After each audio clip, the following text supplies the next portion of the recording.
Magandang tanghali ho sa inyong lahat.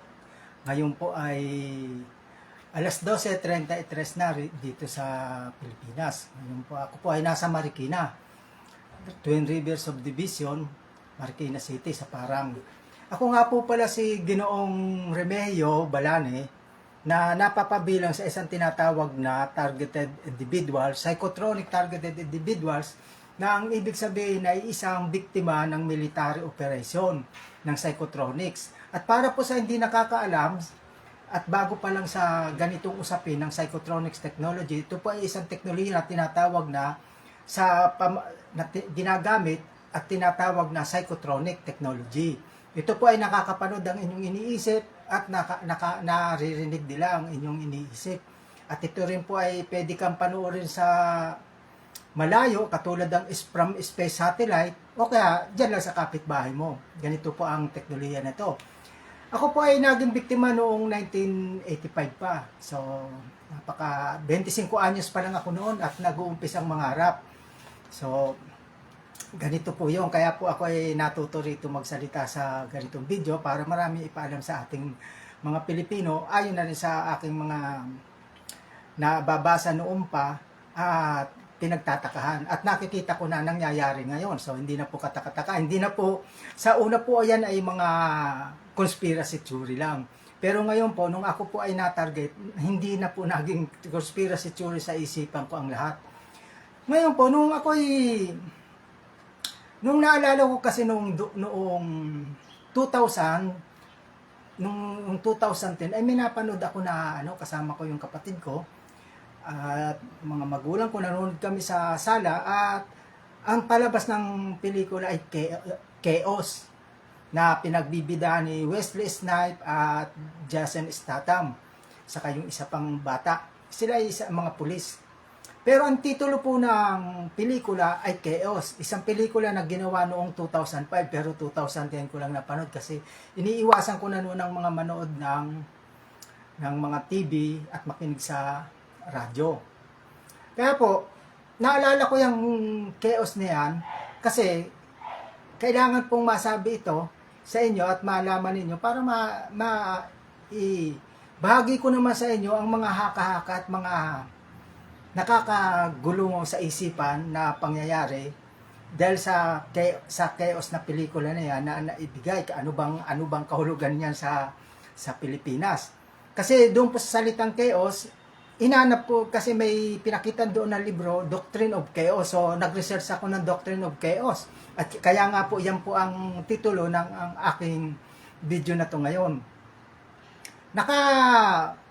Sa pagre-research ko ng Doctrine of Chaos na tungkol sa librong nakita ko sa pelikula na yun, nasa isa sa research ay nagulat ako. May lumabas na sa isang website na Doctrine of Chaos in the Philippines. So, ang ginawa ko, siguro nasa around 2017, 2016 o 2017. So, naalala ko yan ngayon. Kasi nasa chaos ngayon ang Pilipinas at kayo ay tahimik na hindi ninyo alam yon. Kaya, hinayaan nyo na lang. Kasi mahirap na ang buhay ngayon. Dito sa Pilipinas, isasing ko lang ang buhay. Sinisilip lang sa tansan ang gin at patay ka na kinabukasan. So, kaya maraming may sipir ang bibig. Sa ikatatahimik ng lahat, bago ka patahimikin, kailangan manahimik ka na. So, dahil po sa doktrina na yan, na-research ko, lumabas doon ang Doctrine of Chaos in the Philippines. So, naintriga ako, ano ito? Pinindot ko. Ngayon, yung website ay Columbia University sa USA. Columbia University Library. Sa archives nila, yun ang lumabas. The Doctrine of Chaos in the Philippines. So, tinignan ko, klinik ko. Lumabas ngayon sa research yung giyera nung panahon ng Kastila at ng Amerikano dito sa Cuba. 1896 yung babasay, nag-umpisa sa 1896. Buhay pa si Dr. Rosero Rizal, ang ating pambansang bayani. Buhay pa noon, hindi pa sa na-execute. Pero sa taon din yun sa nabaril sa Luneta, 1896. So, 1896, nagkaroon nabasa ko doon sa artikulo na galing sa Columbia University at pwede nyo na rin pong i-research uli yan. Kasi nung re-research ko yan ngayon, simula nang naging topic ko na noon sa Facebook, sa mga artikulo, ay nawala yung script na yon, the debate of US versus Spain war. US-Spain war debate, of the debate over US-Spain war. Yan ang mga variation ng inyong mga titulo sa iyong search keywords. So, lumabas doon yung debate, yung script ng debate. So, binasa ko. May ganito pala akong pangyayari. At yan pong doktrina na yan na sinasabi kong script ng the debate over US versus Cuba, ay makukuha nyo yan sa US Congress. Pwede ninyong i-request yan. Kasi ako, hindi na ako nakaka-request sa ganyan. Ako po ay TI at ako po ay biktima ng surveillance, illegal surveillance nitong military ng Pilipinas. Yung mga grupo dyan na rogue na grupo na take over tayo ng mga grupo na to. Kaya pati yung mga patriots natin, mga kabayan natin, mga sundalo, ay walang ginagawa. Tamimay sila sa sulok, walang kodeta, hindi nyo po ba napapansin? Maski si Ginoong Honasara, si Ginoong Trillanes, hindi pinag-uusapan to. Hindi pinag-uusapan ang katulad ng aking victimization. Yan po ang tutuklasin natin susunod na araw, kung bakit ito natahimik itong mga nagkukodeta. So, pwede ho yan sa Freedom of Information Act, FOIA of US.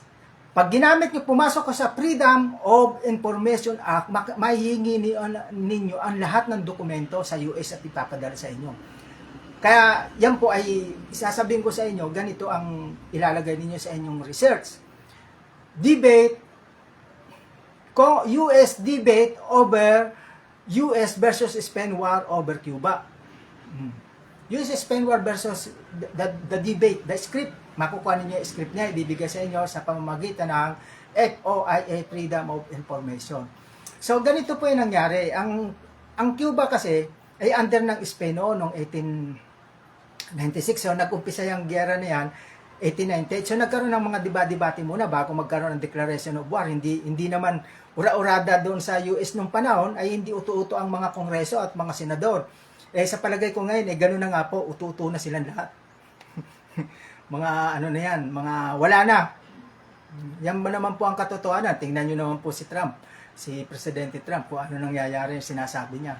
So may problema na ngayon ang sistema ng gobyerno sa Amerika, therefore may problema rin ang sistema ng gobyerno dito sa ating Pilipinas, kaya nga po ako na-target. At walang nakikialam, walang initiative sa gobyerno para imbestigan ang mga katulad ko sa Pilipinas. So, balik po tayo dito sa Doctrine of Chaos na to na nabasa ko na may script. Pwede nyo pong tingnan po ito. Kasi napakasela nito. Ito po ay nakasalalay ang hindi ninyo maintindihan kung bakit ang Pilipinas ay naghihirap at bakit ganyan ang buhay ninyo.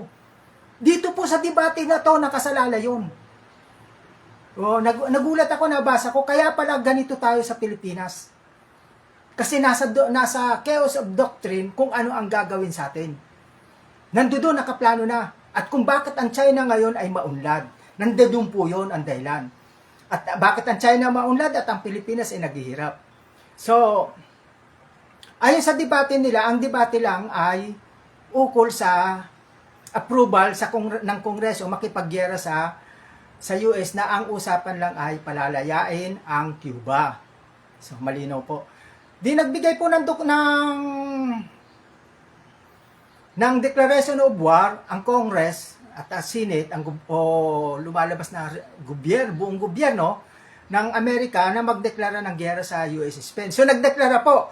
Pagdeklara ng US ng US government ng war, Declaration of War against Spain in 1898, noong 1998 ay nagulat ang US government, lalo na itong nasa Kongreso at Senador, kung bakit ang unang linusob nila ay Pilipinas. Diyan po ang lihim na kasaysayan na hindi masyadong nakadetalye sa ating mga aklat ng kasaysayan sa digmaan ng Pilipinas versus America or versus Spain. Kasi isa tayo sa bansa na sakop ng Espanya noong 1898. So nagulat sila, bakit Philippines? Sabi nung nasa Kongreso, tinatanong ang US military, pati US Navy, nasaan ang Pilipinas? Sabi, asan ba yung bansa niya? Bakit yan ang sinakop nyo? Ang Declaration of War natin, over Cuba lang. Bakit Pilipinas ang linusob nyo? Yung pala may mga lihim na dyan ng mga usapin na hindi alam ng US government, na hindi alam lahat ng congressman at senador na may mga palihim ng mga usapan na sila, pati ng Spain. Ayon sa kasaysayan din po. So, nagulat sila. Yung Senado at Kongreso ng US, ng Amerikano, kung bakit Pilipinas ang linusob. Hindi nila alam kung nasa ng Pilipinas. Sabi ng military ng Amerika ay nasa Asia. Paano tayo napunta ron? Ang deklarasyon of war natin ay dito lang sa over Cuba. Paano tayo napunta sa Pilipinas? So ngayon, tinanong ng Kongreso, ng US Congress, kung ano ang gagawin sa Pilipinas. Ang mga US military. Di po ba? Ang sagot ng US military, hindi, hawakan lang natin. Hawakan lang natin. Bakit hawakan lang natin? Hawakan lang natin ang Pilipinas habang panahon. Malinaw na po, habang panahon, hawakan tayo ng US ayon dyan sa 1898 na pangyayari. Ngayon, nung tinanong ng Kongreso, ito po ay salaksikin ninyo. Sasalaksikin natin kasi ito po ay gagawin ko lang na allege. Alam nyo naman po, ang mga akusasyon ngayon. So, ito po ay salaksikin ninyong mabuti kasi dito nakasalalay ang ating kinabukasan at ito ang dahilan kung bakit ganito ang kalagayan natin sa Pilipinas.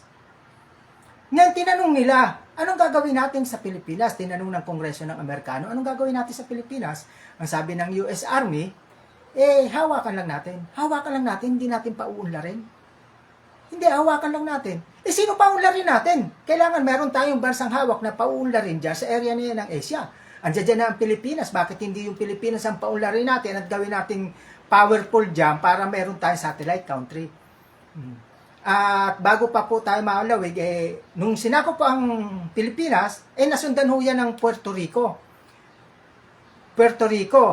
Tapos nasundan niya ng Guam. So nag-umpisa na po. Tapos Hawaii na po, di po ba? Ngayon kasamang Hawaii at Saipan. So that is in the area of Asia Pacific. So tinatanong ng Amerikano kasi tayo ang unang tropeyo ng pagiging imperialista o expansionist ng US military noon. Ang tawag nila dyan ay expansionism, pero ngayon ay lumalabas na imperialism.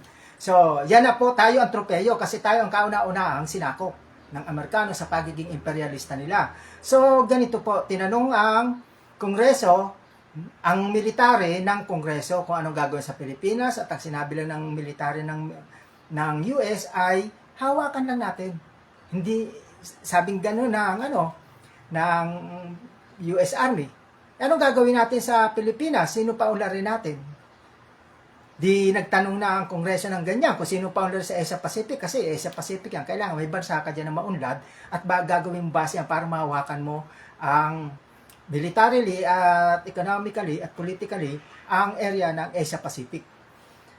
So, kung hindi Pilipinas, sino pa ularin natin dyan? Sabi nung Kongreso, na inquiry ng Kongreso at Senado. Ngayon, ang sagot ng US military, ito po ay 1998 na debate ito tatandaan po ninyo ito, 1898.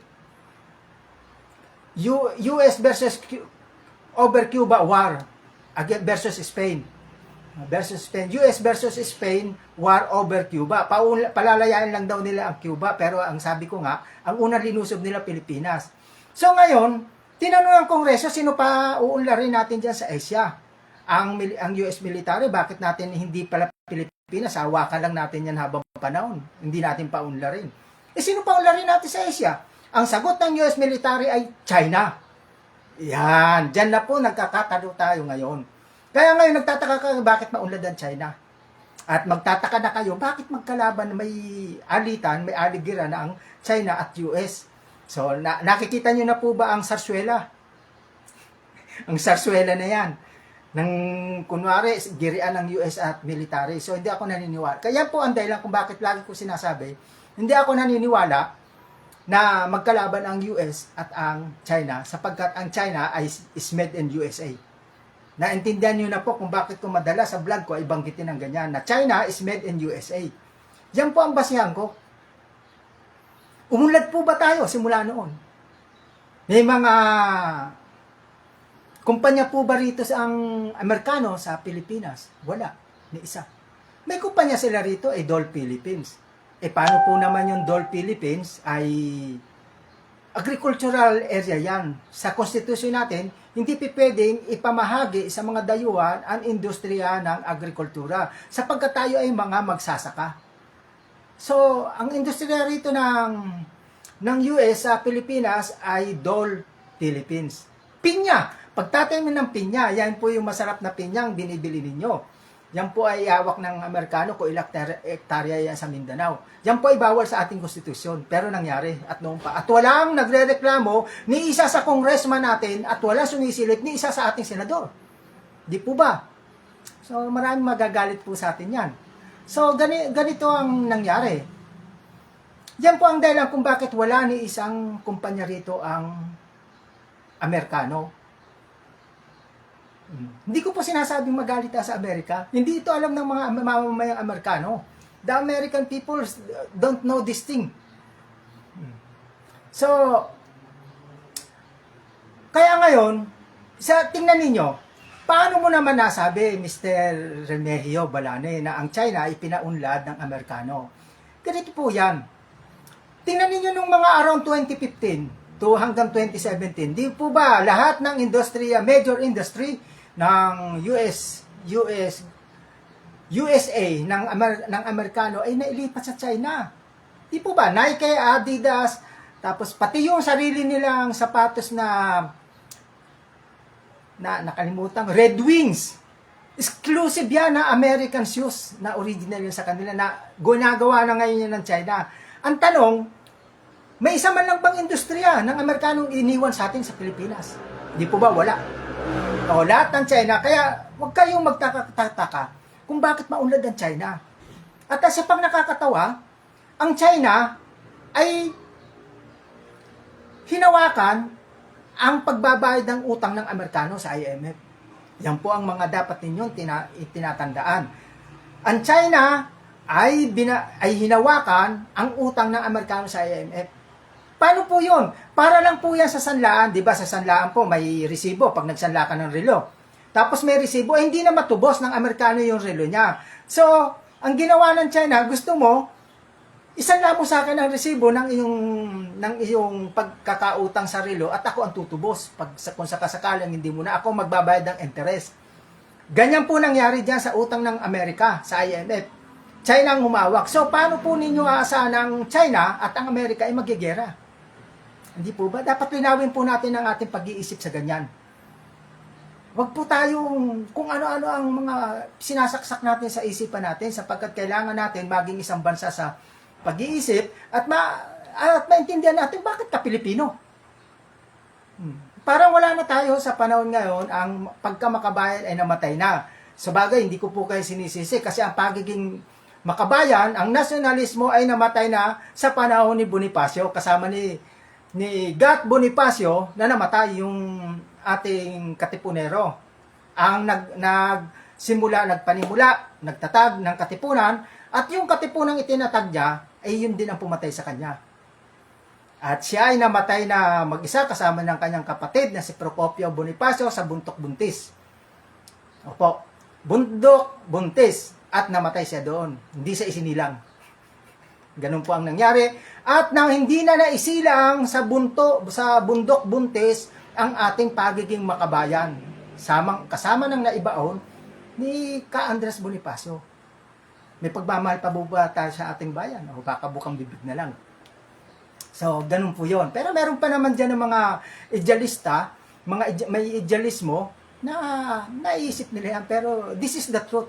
Ito po ang katotohanan na isipin ninyo kung hanggang saan ang inyong pagkakaintindi sa pagiging makabayan at hanggang saan pagkakaintindi ninyo hanggang kailan ka magiging makabayan. Di po ba? Ito po yon. Ito ang dahilan kung bakit tayo ay hindi uunlad. Hindi tayo pa uunlarin.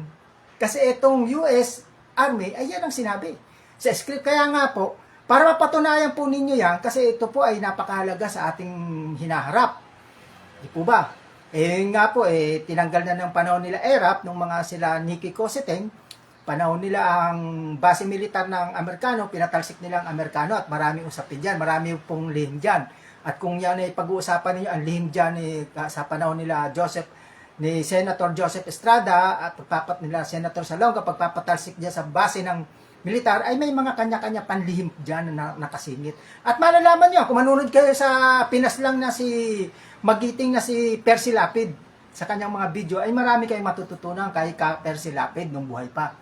At nandiyan pa naman ang kanyang mga video sa YouTube. So, makikita nyo po ang mga katotohanan dyan. At ngayon, tagpinan ninyo kung bakit na maski si Ginoong Percy Lapid ay maaaring hindi niya alam yung ganito. Kasi hindi niya nabanggit yung tungkol sa ganitong sitwasyon ng ating kalagayan na hindi tayo, wala ka balak-balak sila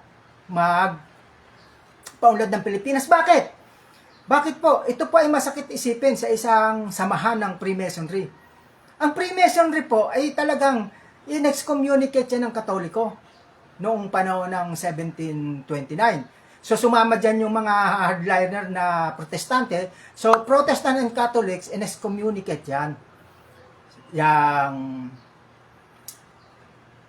Yang Freemasonry. So, ibig sabihin, arch-enemy yan ng Kristiyano na ang Freemasonry. Nagtataka ko, nabablanko na naman po ako. At gusto na naman kumamot ng aking kamay sa mukha. May nabasa akong YouTube na pag kumakamot daw, hinahawakan daw ang parte ng mukha ay isang sinungaling. Napakahirap po nito bilang target po. Kaya minsan, hinahawakan ko ang aking labi kasi simula nabunutan ako ng ipin, parang pakiramdam ko, tatalsik yung laway ko sa kaliwa. Nabunutan ako dito sa kaliwa na parte ng ipin. So, medyo kumakanta-kanta ako, medyo may singaw na rin. Kaya naman po ako kumakanta-kanta dyan sa Star Maker. Naglagay pa ako sa YouTube ng ng cover channel para lang hindi naman magalit yung kapitbahay kung bakit ako kumakanta kasi nagkakabukol ako dito sa akin lieg. Kasi wala po akong kausap. Pag wala ka palang kausap, hindi na mabibrate ang lalamunan, magkaka-cancer ka, magkakaroon ka ng bukol. So nawala yung bukol na yon nung ako ay nag-umpisa mag-karaoke. Nababibrate siya, kusang nawala. Nalaglag parang kalahati po ng fishball. Ang lumabas, puti, parang sipon siyang tumigas, tapos yun, ibig sabihin, hindi siya nababibrate, walang kausap. Mabuti po, may ganitong video at pwede na ako magsalita.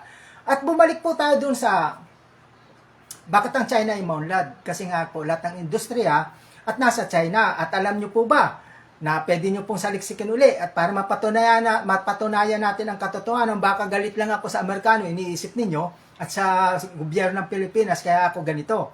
So, ang China po, diyan po nakatira ang mga elite ng Amerikano, mga Western elite, diyan sa China. So, papayag po ba sila na maggera ang China at Amerika na sila ibagsakan ng nuclear ng US? Nandiyan dyan sila sa China nakatira. Nandiyan dyan ang kanilang pera. Itong mga US elite na na mayayaman at namahawak ng bituka utak ng mga Amerikano. Nandiyan dyan sa China. So, wag kayong basta-basta maniniwala na magkakagera na ang China at ang Amerikano. Di po ba? So, kaya sinasabi ko po yan kasi kayo ay umaasa na magkakagera lagi. Lagi tayong tinatakot ng rumors of war ayon sa Biblia ng Amerika versus US. Tingnan ninyo po sa ang Pilipinas. Isipin ninyo, tayo ay napakahirap na bansa. Bakit tayo, ang giyera ay parang sa atin nakaakma? Parang tayo ay linuluto na pagmula ng lahat ng gulo. Hindi po ba? Natatandaan nyo po ba yung unang laro ng Games of General? No, hindi Games of General kasi Games of General parang chess yun Invention ng Pilipino yun. Nagkakadaya, pag may pabor yung arbiter, lagi mananalo yung isa. So, natigil yung Games of General na yan kasi yung arbiter, pag may pinapaboran, talo ka lagi. May arbiter kasi yan, may tagatingin eh. Hindi ninyo alam kung sino. Yun ang Games of General na naimbento ng Pilipino, kaso hindi sure. Kasi yung arbiter nga. Pero pwede pa rin ngayon kung ang Games of General, ang arbiter ay nakukuna ng camera bawat tira ninyo. Pwede pong ipaunlad rin ninyo ang Games of General na laro na parang chess na inimbento ng Pilipino. So, balik po tayo dun sa China.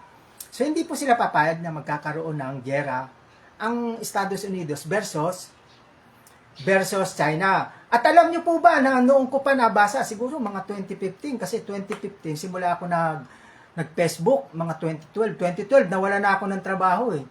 Kasi TI nga po ako hinaharas ng kapwa natin mga Pilipino, pinaiinit ang ulo mo maski sa abroad. Hindi ka nasa higaan ka, pinariringgan. Parang dito sa Pilipinas, ganun din. Mga Pilipino lahat. Tapos nagsusumbong sa akin yung mga itim, lalo na nung nasa Zambia, yung huli kong bansa, diyan sa pinakamalaking minahan niya ng ginto sa sa mundo, ang Zambia. 75 tons ang nakukuha diyan araw-araw na tanso. At sa bawat isang toneladang tanso ay makakakuha ka ng 5% na ginto. So 75,000 i-multiply mo yung 5%, ganyan ang ginto, karami na nakukuha araw-araw sa Zambia. So, yung mga Zambian nagsusumbong sa akin, tinuturuan daw sila ng mga Pilipino na ako ay harasin. Duraan daw ako at pagtawanan yung harasin nga, yung bulihin. So, may nagsumbong sa akin ng Zambian na itim, kako maloko ang ating mga kababayan, maski sa ibang bansa. Mahirap po maging target ng military na katulad ko. Sisirain po talaga buhay ninyo. Hindi ka pwede mag-asawa kasi napapanood kayo nila kung kayo nasa kama. So ngayon po, noong 2015, at hindi ko na rin matandaan, hindi ako matandaan sa mga date na noon eh. Simula nang ako naging TI, naging targeted individuals ako 1985. Hindi na ako matandaan, hindi na ako nagda-diary. So, noong 2015 ay may nababasa ko na mga artikulo na minsan sabi nila sa Freemason daw galing. May mga website kasi dyan, hindi natin tinitiyak yan eh. Maski nakalagay dyan Freemason, hindi porke Freemason, galit ka sa Freemason, paniniwala, ipipilit mo na yun. Hindi ka na igagalan ng kalaban mo kapag pinipilit mo sa kanila, ay mali, kasi nungalingan, lalong pag-iinitan ka ng kalaban mo. Katulad ng Freemason rin, kung mali itong sinasabi ko, walang basihan, ay mag-iinit sa akin yun. Malamang na madali kang mamatay. So kung totoo ang sinasabi mo, doon sila may problema. Totoo sinasabi mo eh. Basta totoo ang sinasabi mo, maski gaano ka kapangyarihan ang iyong nasasabi, ay tahimik yan kasi totoo sinasabi mo eh. Hindi ka nagsisinungaling. Pero pag ikaw nagsinungaling, eh boom! 6 feet below the ground ka. So, ganito po yon. May chismis na ang nababasa-basa ko at pwede nyo the making of, alibawa, ang keywords ninyo, the making of America as third world country. Meron pong balak sila na gawing third world ang Amerikano. So, wag po kayo maniniwala na ang China ay babagsak. Ang Amerika ang babagsak. Ayon sa plano na yan. Tingnan nyo po ang Amerika sa Kensington, sa Philadelphia, Street of Philadelphia. Ang daming adik sa New York. Pinababayaan ng gobyerno ng Amerikano. Pinapasok ang mga immigrant na mga mukhang terorista. Kung sino-sino at naghahasik ng lagim doon sa Amerikano. Ito lang pakalam ang gobyerno ng Amerika. Inutil ang mga pulis doon. So, saan po ba patutungo ang Amerikano ngayon? Eh di sa third world. So, ang industriya ng Amerika ay wala na dyan sa Amerika mismo. Kaya si Presidente Trump ay salita ng ganyan. Ewan ko lang, sana naman, hindi naman isang salita lang itong presidente na to kasi maraming arsenal ito na salita. Para itong para itong may bodega. Bodega ng salita. Ganyan po ito si Ginoong Presidente Trump na Amerika. Sana naman, totoo yung sinasabi niya. Pero gusto kong sumuntok na lang sa buwan. Mukhang hindi mangyayari. Ganon din eh. Magkakaisa na ang mga gobyerno ngayon. Sa lahat ng gobyerno, may targeted individual na katulad ko. What does it mean? Ano ba ang ibig sabihin niyan? At sila pinagkakakitaan ng mga sisiga-sigang mga kababayan nila. Katulad ng mga sisiga-siga rito sa Pilipinas, sa paligid ko. Ako ay pinagkakakitaan, napakasarap naman kumita, di ba? Lalo na kung libre pa o pa ka pa, tatabi ka lang sa akin. Magbubunga nga ka lang, buong pamilya mo kakain. Laway lang ang punat, nakikita mo pa ako ng hubot-tubad. So, Sino naman ang hindi magkakaroon ng kagustuhan ng mapamiyembro dyan? Kaya nga po maraming gustong maging gang stalker ng military dito sa Pilipinas dahil po pag kayo ay natapat sa mga babae, magaganda ang babae na tinatarget nila mga Pilipina, itong mga malilibog na mga gang stalker, gustong-gusto yan. Biruin mo, pinanunod nila yung babae. Masela ng katawan ng babae. Araw-araw, binibisit nila yung babae. Puro araw yung babae yung pinag-uusapan. At itong teknolohiya na to, binabibrate pa ang ari ng lalaki at babae, lalo na yung mga babae. Masela ng kasalanan ninyo at madali sa mga vibration na ganyan. So, may problema kayong mga kababaihan. Pero wala naman, parang wala kayong pakialam yung ibang babae doon sa mga nahihirapang mga babae na binobosohan ng matagal ng panahon. 24 oras, 24/7, naging national pastime na ang targeted individual sa Pilipinas, katulad ko. National pastime. Para usa ng mga chismoso-chismosa at aligira ng mga sisiga-siga. Sa akin nga po, sabi nila, ang dinadahilan nila, ako ay mayabang. Mayabang, kala mo kung sino, mayabang. Bakit? Pag hindi ka ba sino, wala kang karapatan magalit pag ikaw tinatarantado. At pag nagalit ka, mayabang ka. At ganyan din po sinasabi nila sa mga babae, mayabang din. Mayabang kasi yan, kaya namin ginaganyan.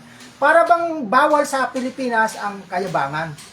Para bang isang karapatan ng mga Pilipino na pag nakakita sila ng mayabang, ipagkaisa na nila. Wala nang batas sa Pilipinas. Since 1985, ang batas natin ay biglang natigbaok. Hindi na gumagana. Wala pa kalamang mga tao. So, ganito po yan. Ganito na ang sitwasyon ng bansa natin ngayon. Malapit na ang panahon na tayong mga Pilipino ay kailangan natin ipakita sa ating gobyerno at sa kapwa nating tao na tayo ay masama, bad boys and bad girls. Para lang tayo mabuhay. Kasi pag good boys ka and girls ka, magiging katulad ka ni Remy Boy, ni Remeo Balane. Magiging katulad ka niya at kanyang mga kasamang mga kababaihan, lalo ng mga Ilocana. Mas marami kasi ang Ilocana, kaya ko nababanggit mas marami Ilocana. Na TI na katulad ko. Libre boso, alam niyo naman po ang babae. Masela ng katawan niya, lalo na buwan-buwan na may dinaratnan sila, maraming kailangan. Itong mga fantasy boys ng military, siyempre, fantasy boys. Puro pantasa sila. Ewan ko, baka mapuputla na itong mga ito. Mga military boys na to. At mga gang of satanis dyan sa AFP. Sa Armed Forces of the Philippines, baka mapuputla na itong mga to sa dami ng Pilipino. O lahat ng kubeta na, sinuyod na nila. Tiyak, itong mga artista, hindi nila mapapakawalan yan. Ako nga, pinatulan yung mga artista pa kaya. Di po ba? Mas magaganda ang mga singit ng mga mayayaman. Kaya itong mga mayayaman, akala nila, pag mayaman sila, pag marami nag-aakala sa inyo, pag kayo may pera at may connection, kayo ay maliligtas. Naku po, huwag nyo po sabihin niya, kasi hindi nyo naman alam kung kayo'y pinanunood, hindi nyo malalaman. Kung pinanood ang isip ninyo, alam nila kung saan nakatago ang inyong pera at alam nila kung gaano, ilang bilyon kayo meron sa bangko. Kaya, malilinis ang katawan ninyo. Saan pa pupunta yan? Alangan mas sa squatter area pupunta yan. Alam nila na walang pangsabon ang mga mahirap. Maski sa paan nila. Masisela na itong mga busero na itong sang military. Siyempre, andiyan naman ang mga artista at mga mayayaman, ba't magtsatsaga sa mga mahihirap? Ako, pinagtsatsaga niya kasi props lang ako. Props. Para hindi makalata yung mga may pera, na may mga kapangyarihan, na sila ay binobosohan at posibleng bosohan. Ewan ko kung humaandar pang utak natin dito sa Pilipinas. Greng. Ganyan lang po, para magising tayo. Gilingin natin yung higpitan natin ang mga tornilyo ng ating makina, ng kamalayan. Baka maluluwag na yan, may problema po tayo dyan. Sabay-sabay tayong lulubog. So, balikan po natin ang doctrine of chaos in the Philippines. So, kung tingnan natin ang anggulo na, hindi naman talaga tayo unang-una. Walang industriya rito ang Amerikano. Sabihin mo, meron IT. Yan nga IT, dapat yan pinasa sa Kongreso. Walang magtatatag ng korporasyon ng IT na dayuhan dito sa Pilipinas. Kaya naman ng Pilipino yan Napakarami nating IT graduates at yung maraming namumuhunan natin, pwedeng mamuhunan yan. Yan po ang IT system natin, ang ating mga call centers. Kailan po ba nag-umpisa ang call centers para po sa mga hindi nakakaalam ito? Singapore po ang nauna dyan sa call center. Nung panahon po na makinilya lang ang gamit at telepono, dyan po nag-umpisa sa Singapore ang call center. Ang call center po, ang ginagawa niya na ipinagbibili nila ang produkto ng ibang bansa sa ibang bansa. So middleman sila. Dyan po yumaman ang Singapore sa call center. Middleman sila. Kaya tayo, marami tayong graduate na IT. So, ang mga namumuhunan pa rin ng ating call center sa Pilipinas ay mga dayuhan. So, napakasaklap. Oh, buti na lang po, wala si Kuya Eddie at ewan ko lang kung may masasaktan. So, kung masasaktan siya. So, dapat sa Kongreso, tinanggal na yan na hindi mamumuna ng IT, ang IT kasi middleman lang naman yan. Di ba kaya yan ng Pilipino? Kung ang Pilipino nga, ang isang ahente nga ng Pilipino ng lupa na ibebenta sa tatlong tao yung titulo Tapos kaya sa bandang huli, nag-aaway-aaway yung tatlong nakabili sa isang lupa.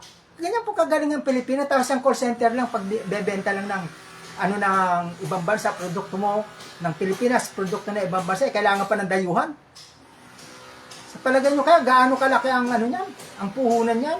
Hindi naman ganon. So, nasa gobyerno kasi lahat yan You are those in power. Sino po ba nasa kapangyarihan?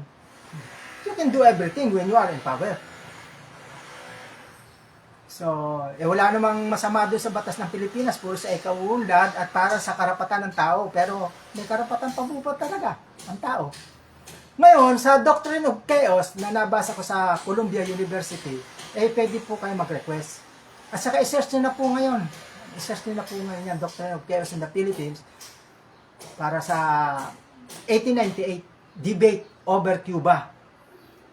US versus Spain War over Cuba. Nandiyan po yung doktrina na yan. At nandiyan yan, yung debate niyan. Na sa sinasabi ko po, kayo na rin ang magpatunay. So, tanggapin na natin ang kalagayan. Halimbawa, na ganyan nga po talaga na tayo hindi pa unlarin. Kasi Freemason nga itong, makikita na mga halata na natin na, pag-iiganti ng Freemason sa mga bansang Katoliko. Ano pa ba yung unang linusob niya? Cuba, Katoliko. Pilipinas, Katoliko. So, pinahirap, ibig sabihin, this is not according to the political hatred. Hindi ito isang galit na political, kundi ito isang galit na espiritual. Ang nangyayari sa Pilipinas, sa Puerto Rico, sa Guam. Lahat na lang na hinawakan ng Estados Unidos ay puro mga bansang Katoliko. At lahat sila ay naghihirap at hirap na katulad ng Pilipinas at ang mayayaman lang ay mga amboys. Mga bata nila. Di po ba? Mga amboys lang ang yumayaman. Mga American boys, mga bata nila, sila lang mayayaman, lalo na rito sa Pilipinas. Yan po ang katotohanan. At kailangan pag-usapan natin yan. Ang mahirap na tayo ay bumoboto ng ating mga politiko para mamuno sa atin, pero sila ay may mga green cards. Maaaring sila ay German citizen, Canadian citizen, or American citizen. So, pinamumunuan tayo karamihan niya ng ay American citizens. So, ano po bang gagawin natin na wala tayong pag-asa? Di po ba? Kailangan po ba natin ng eleksyon? Ganito lang ang prinsipyo nating mga Pilipino. You decide. Ano po ba ang gagawin natin? Wala naman tayong magagawa. Napapanood na nila ang isip natin. Napapanood ang iniisip natin. So, pwede nilang bayaran itong mga sisiga-siga sa mga nangangailangan, lalo na yung mga may pangangailangan sa droga at kung ano pang bisyo, ay ma-employo nila yan para mangharas sa mga karaniwang taong katulad natin. Hindi po ba? So, ano magagawa natin? Tayo pinamumunuan ng mga amboys na tinatawag ng mga American citizens. Di para rin tayong pinamumunuan ng Amerikano. So, ano po bang gagawin natin? Kailangan pa ba natin ng eleksyon? Palagay ko po, ang pinakamaganda niyan, hindi na po eleksyon ang hilingin natin, kundi maging state tayo of America. Para tayo rin may green cards. Unang-una, sa Doctrine of Chaos, nakalagay doon na hindi tayo, napapaganon ako baka sabihin, mason ako hindi tayo pauunlarin. Di po ba? Hindi tayo uunlad. So, para tayo umunlad, matikman natin ang pag-unlad bago maging third world ang Amerika at pwede pa naman, kailangan tayong maging state of America. Total, mga American boys ang ating mga namumuno, bakit hindi tayo magkaroon ng green cards? So, hayaan natin sila ay pumunta rito sa Pilipinas para pag binagsakan ng gera, di silang bumagsak. Sa Pilipinas tayo lumipat doon sa Amerika. Matikman naman natin ang sarap ng buhay kasi ang mga Amerikanong Freemason ay pinasaya, pinaunlad at inispoiled ang mga Amerikano para magkasala. Makalimutan nila ang Diyos. Maunlad sila. Free sex, free drugs, rock and roll.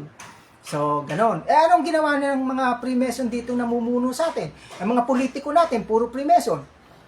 Pinaghirap tayo, nagpapatayan tayo sa isang pirasong tinapay para mapunta sa impyerno. So, what is happening in the world is spiritual in question. Spiritual in nature. It is a spiritual war. So, kung titingnan mo yung simula sa Pilipinas na nag-expansionist itong Amerikano, puro Katoliko ang sinakop nila at ang mga bansa nila na Katoliko ay hindi na umunlad kahit kailan. Di po ba? So, ito ay isang spiritual na pag-iigante. Isang spiritual battle. So, hindi po natin pwedeng sabihin yun kasi magagalit. Sino magsasabi niyan? Di po ba? So, ngaya, binibigyan ko kayo ng option dito sa Pilipinas kung paano ang magagawa natin na wala tayong magagawa. May teknolohiya na. Hindi na tayo malaya sa ating pag-iisip. Mag-isip ka lang ng kung ano, isang araw uli na tayo ng pulis. Bakit? Minura mo sa isip mo susunod niyan, bawal na manalangin maski sa isip. Pag nanalangin ka, dampot ka. Di po ba? Bawal na manalangin, kaya lalo na kay Lord Jesus, sa Kristyanismo. Bawal na. Huwag po kayo mag-alala, may mga target din ng iba't ibang reliyon, maski Muslim, maski Buddhism. Pero panggulo lang nila yan. Ang itong mga to na tumatarget nito sa mga katulad ko, ito ay ang puntirya talaga nito ay pagbagsak ng simbahan Katoliko. Yun lang. At damay-damay lahat dyan. Yan po ang katotohanan. Huwag tayo magiging ng panatisismo natin ay mabulag sa kasaysayan sa mga intensyon. Maging malinaw ang isip natin dyan. So, ang kailangan po siguro natin mga Pilipino, magkaisa tayo, tumawag tayo ng referendum. Kung sino ang gusto maging State of America, statehood. Noong pa may nag-statehood, kaso ibang paliwanag nila Ibang paliwanag nila. Kaya hindi maunawaan ng tao. Statehood of America, total, hindi tayo hawakan ng Amerika, mananatili tayong ganito na naghihirap. Alam niyo po ba, pag kayo napunta sa ibang bansa, makikita ninyo ang patrabaho rito sa Pilipinas, lalo na sa mga construction, ay kulang na lang pala tayong latiguhin. Isang napaka matinding pagtatrabaho. Sa ibang bansa, relax lang sila. Sa atin, hindi. Kaya ipakita mo na ikaw ay lumalamon ng alikabok at ngumumuya ng graba para ikaw ay mabigyan ng asenso ng iyong posisyon o konting dagdag na pera. Kaya ngayon, yan pa ang unang gawin natin. Ngayon, kapag tayong mga Pilipino na hindi nagkakaisa at nagkakanya-kanya tayo dahil ginawa tayong maging ganyan, dahil sa pangangailangan ng buhay, pangangailangan ng bituka, pangangailangan matitiran. May pangarap din tayong magkaroon ng mansion, lahat tayo.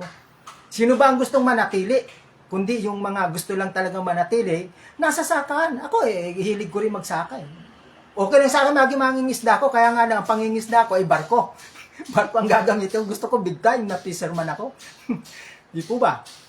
So, ano po bang magagawa natin pag tayo ay hindi naman tayo magkakaisa? Sino po ba sa inyo umasa magkakaisa pa tayo? Buti pa ang ibang Pilipino ay nagkakaisa laban sa akin. Sabi nila, malibog daw ako. Isa bang malaking kasalanan na pagiging malibog? Kasalanan nyo yun siguro sa Diyos. Kung ikaw ay nambababae, pero kung malibog ka lang doon lang man sa ano mo, kayo na nag-uusap ng Panginoon yan. Di ba? Kasi po yan, sa parte ng libog na yan, na binibintang sa mga katulad ko, kaya raw kami tinotorture at binubungangaan at binabantaan kasi ay malibog. Ang tungkol sa libog, hindi dapat yan ipinipintas. Sapagkat ang libog ay katulad yan ng gana sa pagkain. Yung iba, kaunti lang kumain, tapos na. Pero yung iba, talagang kailangan kasi kaserola at talya-talyasi ang kinakain. So, wala pa tayo magagawa dyan. Di po ba? Yan ay hinihingi na lang ng katawan at kailangan niya ng determinasyon ng disiplina. So, kung ang libog mo naman, hindi mo naman dyan pinaparao sa labas, na ma-skandalo ang mga kabataan, wala silang pakialam. Di po ba? Pero yan ang pinipilit nila. Kaya doon nila ako tinatarantado dahil ako ay mayabang at ako ay malibog. Kasi ito, sisiga-siga ulat itong mga ito. Hindi po sanay ito ng pinapalagan. Kapag ikaw ay matapang, ang tawag sa iyo mayabang at siga. Hindi na sila naniniga. Ikaw na. Yan po ang mahirap maging targeted individual. Kasi ikaw ay nasa, para kang isda sa aquarium. Kita lahat, pati basag ng iyong kaliskis. Pinanunod ng mga tao na may access sa iyong isipan. Saka natin pag-uusapan po yan ng marugdog. Ngayon, ito po pag-uusapan natin, dapat ang kailangan talaga natin, election, may mag-umpisa ng referendum kung sino sa Pilipino ang may gusto ng statehood of America. Kasi sa statehood of America, makakatikim tayo ng ginhawa. Hindi tayo magiging makabayan na. Magiging sinasabi lang natin makabayan tayo, but we are not ready to die for this country. We are not ready to die for this country. So, let's accept it. Let us not be hypocrites. So, ganito po yan. Kailangan natin humiling ng referendum sa statehood. Para tayo ay magkaroon ng ginawa because from being an American citizen, kung ikaw ay American citizen na, pwede ka nang lumundag ng palipat-lipat ng bansa para ikaw ay maging citizen nila. Madali na. Pag ikaw ay nasa Amerika, ang oportunidad ng maginhawang pamumuhay. So, sasabihin mo, wala na tayong bansa. Don't worry. Di po ba? Di ba nakatakda na ang Amerika ay gagawin third world, pupulbusin. So, you can go back to the Philippines. Because that is a part of American, you are American, so you can live again in the Philippines. So that is strategy. Dapat pala hindi ako nakapag-English doon English karo ba? Ako po, minsan nag-English ako sa video ko kasi para lang malaintindihan ng mga non-English speaker. Mapalawak sa klat, hindi rin po sila mahiya magsalita ng English maski broken English na katulad ng kung pag-English. Hindi naman ako talaga sinila na nag-English Pero kailangan po maipahiwatig sa buong mundo na hindi lang sa kanila may targeted individuals, kundi dito rin sa Pilipinas. At nauna pa sa kanila. 1980 pa lang, marami ng target dito sa Pilipinas at yung iba nagpakamatay, hindi nakayanan. Nagkataon lang kasing ako isang electronics technician at electrical technician, kaya hindi ako agad nataranta. Kasi kung hindi ako noon, akalain ko may demonyo na sa paligid ko. Magpakamatay ako. Na isip ko na ito ay teknolohiya. Hindi ko naisip ito na kung ano, evil spirit. Kasi nung panahon na hindi rin ako palabasan ng Biblia. So, may nangyari along the way. Lalo nung around 1993, nagpapanaginip ako dyan ng mga puro evil spirits. So, balik po tayo dito sa pagsalba ng ating sarili. So, we have only, in this time, it is only to save our souls. That is our main topic. That is our main job. Na isalba natin ang kaluluwa natin. Kasi napakahirap na maisalba ang kaluluwa ngayon sa pamamagitan na kapag nakabuyang na ang iniisip natin sapagkat ang mga evil spirit ay hindi nakakapanood ang isip ng tao at hindi nila narinig ang iniisip ng tao. Ngayon narinig na nila at nakikita. At tayo wala ng kalaban-laban spiritually. So ganito po yan. Binibahagi ko sa inyo ang aking ideya kung paano tayo makakatakas sa kahirapan. Kalimutan na muna natin ang nasyonalismo kasi wala na yan, napatay na yan. Kasama na ni Ginoong Andres Bonifacio at ang nasyonalismo ay ginagamit lang sa atin ng mga politiko para tayo ay bumoto sa kanya. At pag sa'yo nakaupo na, wala nang pagkamakabayan, hindi mo na makita. May sipir na ang bibig, takot mamatay. Ganyan po yan. So, humingi po tayo ng referendum sa statehood para mapakinabangan pa natin ang pagiging American citizen nating mga mamamayan sapagkat ang mga namumuno sa atin, ang iba dyan ay talagang may green cards. Tayo walang green cards. Sila lang ang umuunlad, tayo hindi. Di po ba? Sila ang suportado ng Amerikano na gobyerno dahil sila ay American boys. Sila ay nasa gobyerno. Pero tayong mga Pilipino ay nakatakdang pahirapan for life. Sapagkat ito nga ay paghihiganti ng prevention sa mga Katoliko at lahat ng bansang Katoliko, damay-damay, mas hindi ka Katoliko, kasama ka sa mahirapan. Pag pinahirapan nila ang Katoliko sa isang bansa, lahat, mas hindi Katoliko, damay. Yung pa, kasalanan po ba yan ng Katoliko? Hindi naman po siguro. May mga dahilan dyan. So, yan po talaga yan. Dito nga po sa Pilipinas, pagkatapos ng giyera pagkatapos ng American and Filipino-American War, di revolusyon ni General Aguinaldo. Yung nagsentensya kay Andres Bonifacio, para maliwanawan ninyo, ay dumating dito si Ginoong Sobel. Yung Sobel na kilala ninyo, yung nagkaroon ng tandem ng Sobel Ayala, mayaman ho yan, mga elite. Dumating ito si Kasobel. Siya ay isang Freemason. Ang sabi niya, dumating ako dito sa Pilipinas para magtatag ng Freemasonry para labanan ang mga praile. Ang simbahang Katoliko, ibig sabihin. So, pagkatapos ng Filipino-American War, nagtatag talaga siya ng Freemasonry dito. At alam niyo po ba na si Ginoong Sobel, isa yan sa elite ng Pilipinas at nagsama yan, may marriage niya, nagkaasawa na naghalo na yung pamilya ng Sobel and Ayala. Yan po ay nagtatag siya ng Freemasonry para labanan lang ang simbahang Katoliko, ang mga pari. So nagtataka pa ba kayo sa sinasabi ko na ito ay pag-iigante ng Freemason sa mga Katoliko? Sa mga Catholic country, siyempre, maski hindi ka Katoliko, damay ka. Kasama ka nila eh. Para tayong isda. Ang gusto lang rasunin ng mga goldfish. Ikaw ay dilis. Kaso iisa rin sa ilog na iisa ka nakalangoy. So pag linason ng mga goldfish, lasong ka rin, pati dilis. Di po ba? So, hindi mo may tatanggi yun. Kailangan unawain natin ang kalagayan, hindi natin yung panatisismo natin. Yung nakahanda ka kagaya pagtanggol ang paniniwala mo, hindi ka naman tinatanong. Hindi ka naman inaatake. Ang sinasabi ko po ay makatotohanan sa kasaysayan at pwede po natin i-verify ito. Para hindi po tayo naghahaka-haka. Ang sinasabi ko, wag hula-hula. Wag pakipakinig sa sabi-sabi. So, intindihin po natin mabuti. So, ano po bang maganda pag tayo ay nag-apply ng statehood? Kung manalo yung statehood of America, di mag-a-apply tayo sa Amerikano, na tayo yung maging state of America, tulad ng Hawaii at Guam. Tulad ng Saipan. Ano po bang benepisyo dyan? Una, ang mga walang trabaho doon sa Amerika, may 3,000, 4,000 hanggang 6,000, depende sa iyong pinag-aralan, ay meron kang matatanggap sa gobyerno. Kaya nga po maraming adik sa Amerikano, kasi hindi na sila umuupa ng bahay, nag-a-addict na lang sila, tutulog sila sa tabi-tabi. May mga pera ho yung mga addict na yan, kaya kita nyo, nakakabili pa ng tent. Nagtitipid sila para sa bisyo nila, mga batuga na. Yan ang ginawa ng pagpapalayang ekonomiya ng mga Amerikano. Samantalang din sa Pilipinas, tayo ay ginugo po sa ekonomiya. So, kailangan natin pumatay. Kaya kailangan natin pumatay para ang kaluluwa natin mamatay. Samantalang sa kanila, kailangan nila magpakasaya, magpakasarap, para ang kaluluwa nila ay mapunta ng impyerno. Kaya intindihin po natin, ano po ba ngayon ang benepisyo niya na mangyayari sa ating mga Pilipinong watak-watak at hindi magkakaisa kahit kailan? Paano po mangyayari?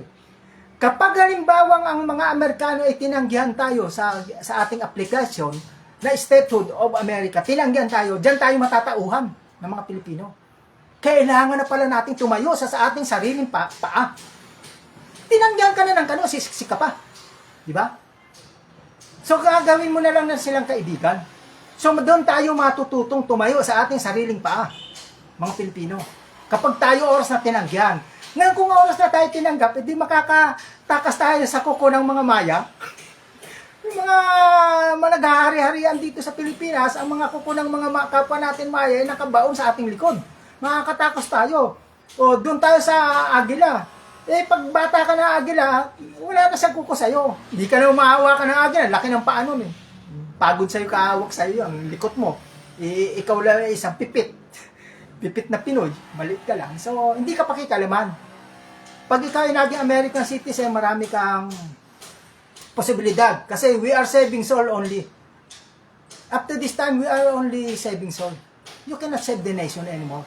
This is a one-world government. And the one-world government is using all the capabilities of technology to hold the rulings of the entire world.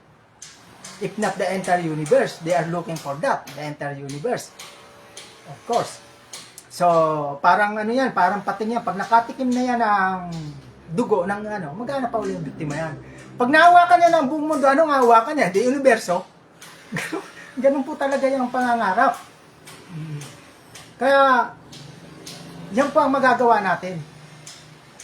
Kailangan natin, hindi na eleksyon ang kailangan natin, walang mangyayari sa atin. Meron po ba kayong presidente ng Pilipinas na narinig ang kanyang inaugurasyon, ang kanyang pangako na natupad? Paki-send nyo po sa aking comment pag meron. Kasi wala akong alam wala akong mabasa na ni isang presidente ng Pilipinas na lahat ng sinabi niya ay natupad niya. Paki-send po sa comment. At pwede po kayong magtanong sa akin sa comment. Magtanong kayo, huwag kayong maya. O, hindi naman po ako isang napakatalinong tao. Ako po ay isang high school graduate lang. Kaya lang, siyempre, nung nagipit ako na maraming nakaka sa isip ko na nabuo. Na noon, hindi ko pinaniniwala na akala ko conspiracy theory. Ngayon pala, hindi pala theory. Talaga palang nangyayari sa buong mundo. At nagaganap. So, yan po ang kailangan natin para makatakas sa kahirapan. Kasi, nakita naman ninyo sa Kristyanismo, ano po ba ang tinantukso ni Satanas kay Lord Jesus? Tinapay. Pangalawa, ano po? Tiwala sa sarili, nakakayanan. Di ba panalulundag niya si Lord Jesus doon sa mataas na lugar, sa templo. At total, nasa Biblia, kung ikaw ang anak ng Diyos, sabi ni Satanas kay Lord Jesus, lumundag ka rito at hindi siya papayag na hindi ka saluhin ng mga libu-libong anghel. Hindi siya papayag na sasayad ang iyong kuko, ang iyong paa sa lupa pag ikaw lumundag. So, yan ang panukso ni Satanas, yung tiwala sa sarili mo.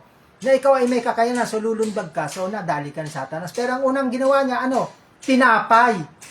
Ang problema, hindi ka binibigyan ni Satanas ng tinapay para kainin mo agad, kundi yung bato, sa sarili mong kakayanan, gagawin mong tinapay para kainin mo. So, yan ang panukso ni Satanas. Kaya nga yung mga gang stalker ko na nagtatrabaho sa akin, kaya ako kinakamot itong baba ko kasi, ewan ko kung bakit kumakati yan. Meron pa naman dito sa video na kapag nagkakamot daw, nag-iipo sa sa muka, ay mga sinungaling na nagsasalita. Kaya siguro pinakakamot. Ayan, ang kati. Talagang napakakati. Kung bakit kumakati yan, lagi ang mukha ko. Minsan ilong, parang nababay na maatsing na hindi umano. Talagang susundutin ko ng konti. So, discredited ka. Ito, mga walang yarin itong mga mga nasa gobyerno to. Mga kakutsaba nila nasa video na yan, nagsasabing ganun Nagtaka ko, porque nagkakamot ako sa mukha, tuwing may video ako, may lumabas na video na ganyan. Very fresh. Na hindi raw mapagkakatiwalaan ang nagkakamot sa mukha, nagkakamot, na ganun ka, nangalumbaba kang ganun. Yan. So, may mga intention talaga, magaling na sila, wala tayo may tatago May kasabihan nga, doon sa isang games ng Warhammer, nabasa ko, an open mind is like a fortress that is left unguarded. Sa Tagalog po, ang bukas na isipan ay parang kaharian na walang nagbabantay. Ganun po. Maski sino makakalusob. Ganyan ang open mind. Tayo po ay mga open mind na sa buong mundo dahil sa teknolohiya. So, pwede na tayo lusubin maski anong isipin natin at gawin. So, alam nila kung paano tayo pahirapan at alam nila kung paano tayo pagiginawahin. Siyempre, tao tayo, katulad ni Satanas, galit na galit sila sa mga demonyo sa mga tao. Siyempre, itong mga lipaw ni Satanas, galit na galit din sa kapwa-tao nila. So, paano ka asang mamahalin ka ng mga yan? Di po ba? Kaya nga ito na ang panahon na piliin na natin ang pagpapakabanal, pilitin natin maging banal. Kasi wala na tayong magagawa, nasa end times na tayo Dumating na tayo sa rurok ng katalinuhan ng tao na may artificial intelligence na mas matalino pa sa atin. Bil mo, isang artificial intelligence, ang laman ng utak niya 8 billion. Tayo, ang laman lang ng utak natin, yung sarili natin. Paano tayo makakapag-isip dyan? Hindi natin kakayanin yan, napapagod pa ang isip natin sa dami ng problema at suliranin. Yung artificial intelligence, walang problema yon. At makina lang yung walang napapagod, so wala tayong kalaban-laban pag yan ay nagsarili. At nagsasarili na nga po ang artificial intelligence at sila ay nakagawa na ng sarili nilang lengguwahe na hindi natin alam. Sila lang nakakaalam. So, lugin-lugi tayong mga tao sapagkat sila ay may mga interpreter ng bawat lengguwahe natin. So lahat ng iniisip natin nababasa ng mga robot at ng mga artificial intelligence. Mas matindi pa ngayon sila. Para silang mga evil spirit. Mas matindi pa nga sila sa evil spirit kasi sila may kakayanan makarinig ng isip ng tao at makapanood. Itong artificial intelligence dahil dito sa psychotronic technology na to ng mga military. Ang mga demonyo ay nakikipanood na lang sa mga nanonood. Mga nanonood sa akin, nakikipanood na lang ang mga evil spirits. So kung may isang bayan na nanonood sa akin, milyong-milyong evil spirit nandoon. Nakikipanood din sa utak ko. Kasi anong gagawin ng evil spirit? Hindi i-possess sila. Kaya nga, huwag mong asahan na sila ititino. Ang mga gun stalker at gun scatters. Gun scatters po, ayan po yung mga chismosa na nabiyayaan ng konti, talaga isirang-sira ka dyan sa komunidad mo. Wala kang ginawang matino sa buhay mo. Ganun po mangyayari dyan. Kaya, sa panahon po na to, kasi hindi po tayo uunlad. Kung hindi natin gagawin ang maging statehood tayo, at hindi rin tayo matututong magkaisa oras na tinanggihan tayo ng Amerikano, sa statehood natin, dyan mamulat na dapat tayo. They don't like us. Diba? So, paano naman po mapapatunayan na ang Amerika, balik tayo rin sa doctrine of chaos, na ang Amerika at ang China ay hindi magyagera. Sa Amerika po, ang mga Kusien na Chinese, sila po ang pamilya na elite na Chinese immigrant sa US na umahawak ng NASA. Nung panahon po yan na may after World War II, itong Chinese na to na si Kusien, ito ay ang nagbuo ng atom bomb na binagsak dyan sa Japan. Siya, ang director din ng NASA, itong si Kusien. Ito isang Chinese national na naging American citizen. So, ang mga mag-anak nito ay mga super genius. Ang mga Kusien na to. So, ang ginawa nung after World War II, itong Kusien na to, na matanda, na super genius na to, ay nakakapagtaka, biglang pinagbintangan sa Amerika na communist supporter. Di po ba? So, diniport siya sa Amerika. Di po ba? Kung kayo ay isang Amerikano na US military, lalo na sa secret services, papayag ka ba na isang NASA director, isang mahawak ng buong nakakaalam ng teknolohiya ng Amerika, i-deport mo dahil pinagbintangan mo lang siya na supporter ng komunista, i-deport mo sa China. Di po ba? Katakataka. Bakit mo i-deport yan? Siya ang nakakaalam ng buong teknolohiya mo at siya ang utak. Kasi pamimigay mo sa China na mainland niya. So, yan ang ginawa. Dineport itong si Kusien ng Amerika na isang main scientist ng Amerikano ito. Itong Chinese na to. Alam niyo po ba kung sino naghatid dito? Pabalik ng China. Presidential ship pa. Special ang deportation sa kanya. Hinatid pa sa ng presidential ship papunta ng China at pagdating sa China, sa maiksing salita, siya ang naging father of cybernetics sa Amerika. Siya ang gumawa ng mga arsenal ng mga nuclear at mga cybernetics na mga teknolohiya sa Amerika. Bakit sasabihin niyo? Bakit pinakawala ng Amerikano? Di ba? Ang China, sabi ng Amerika, paunlarin nila ang China kasi magagamit natin sila sa uli. Ayon dyan sa debate. Noong 1998. Noong 1898 pala, over Cuba War. Diba? Noong Spain versus US over Cuba War. Sabi nila, bakit China paunlarin natin, hindi Pilipinas? Sabi ng US Army, China ang paunlarin natin dahil magagamit natin sila sa bandang huli. So, gagamitin nila sa bandang huli ang China. Boom! Yun ang hindi natin alam. Diba? Made in China ang USA. Ngayon, sa iniisip ninyo siguro, wala nang teknolohiya sa US. Umalis yung main. Hindi po. Yung pinsan niyang genius din na si Kusien, yun ang naiwan. Yung pamilya nun. So, ang main scientist ng US at ng China ay isang pamilya na Kusien. Sila ang mga bida doon sa teknolohiya sa US at sila naman mga bida sa China. So, ano ang posibilidad ng scare ng war between China and US? Ganito mangyayari niyan. maaari ang US ay ibabagsak ng China.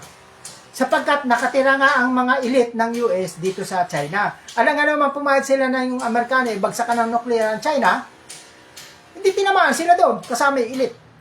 Di po ba? At nandun doon nakadeposito ang kanilang pera sa China. Oh, ganito po yan.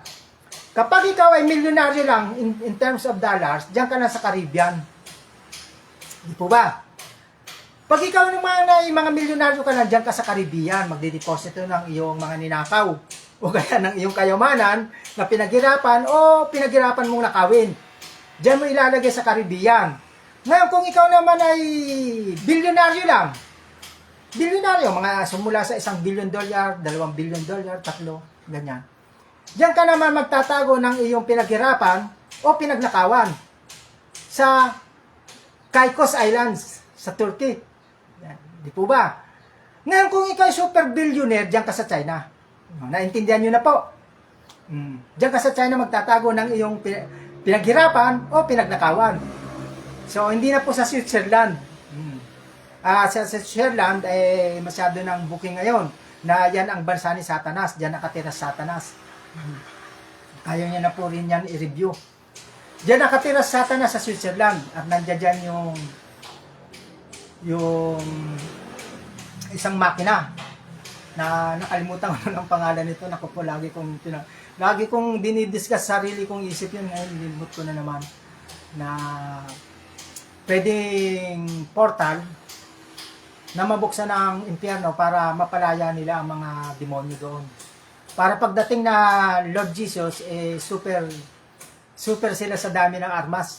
May armas na sila ng artificial intelligence at meron pa silang kung bakit kasi grabe talagang katin, hindi ko mapigilan. Kaya sasabihin, kita nyo, umihipo ng mukha yan ng tao na yan, sinungaling yan. Kaya i-verify nyo po ang sinasabi ko. Hindi ko bakit super kati na parang tinusok ng mahinang karayom na talagang hindi mo matiis, kakalabitin mo maski kaunti lang. Talagang masisira ka talaga sa harap ng camera. Buti na lang, harap ng cellphone lang to, maski mukha kang sira, ayos lang. Cellphone lang naman ito, parang TikTok lang to.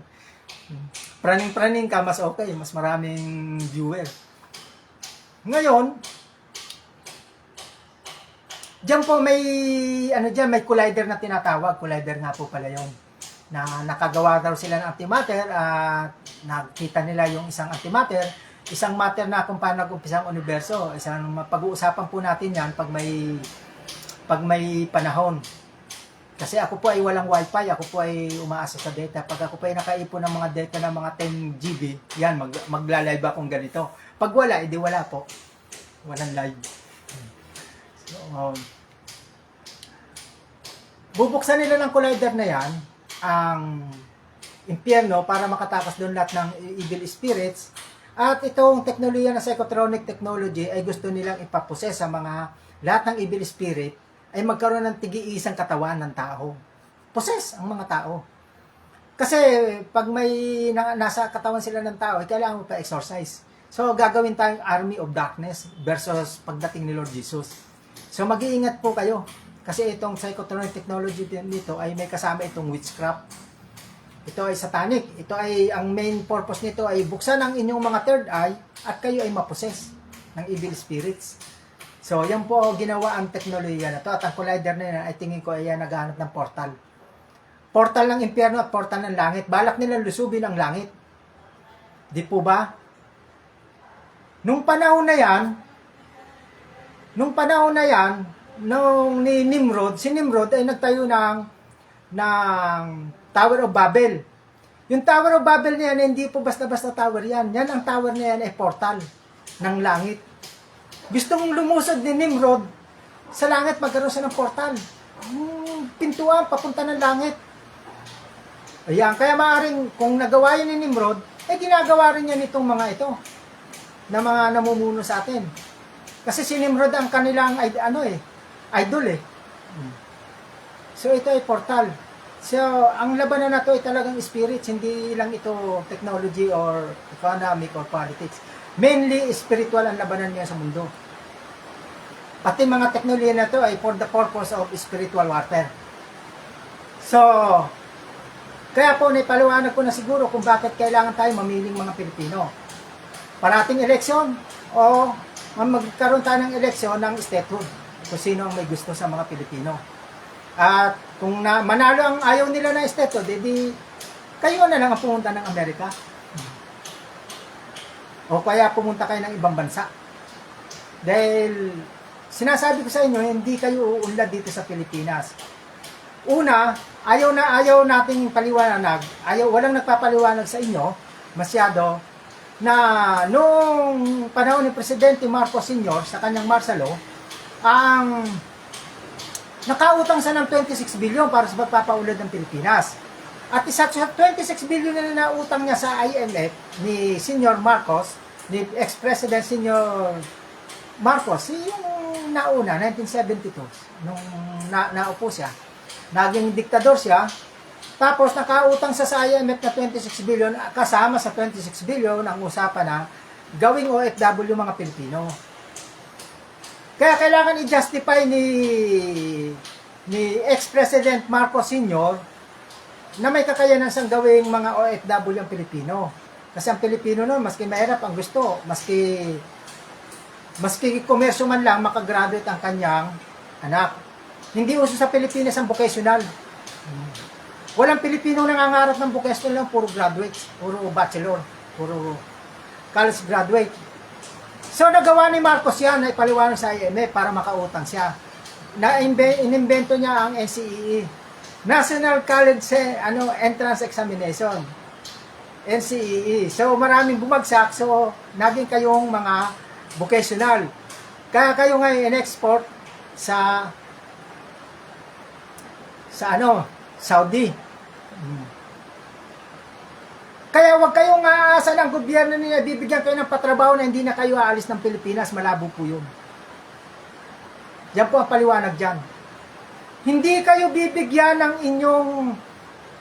inyong gobyerno, gustuin man ng makabayan na presidente, bigyan kayo ng patrabaho, hindi niya magagawa dahil may usapan na nga yan. Kailangang harapin mo at tanggapin mo ang pinag-uusapan ng gobyernong nauna sa'yo. Talagang ganyan eh. Consequences yan eh. You decide kasi future ang magpapasan.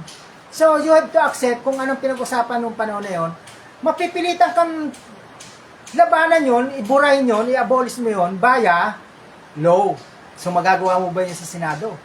So siyempre, yung hindi papayag ang Amerikano dyan, kasama yan sa agenda na ang mga Pilipino ay maging OFW. So hindi mo sila bibigyan ng magandang trabaho rito sa Pilipinas para magsialis yan. No? So hindi ka asenso rito sa Pilipinas, kung hindi ka, yung iba na uuwi na lang sa pagbebenta ng droga. Yung iba nagbebenta ng laman, kawawa ng mga babae ninyo. Hindi tayo naaawa sa kanila. Isasing ko ang mga babae rito sa Pilipinas. Mga babae rito, kinakaladkad lang sa dilim, bata pa lang. Paglinis ni Lola, ni Manang sa umaga, ay puro underwear ng babae. Nawalis. Ganyan na ka-immoral ang ating bansa.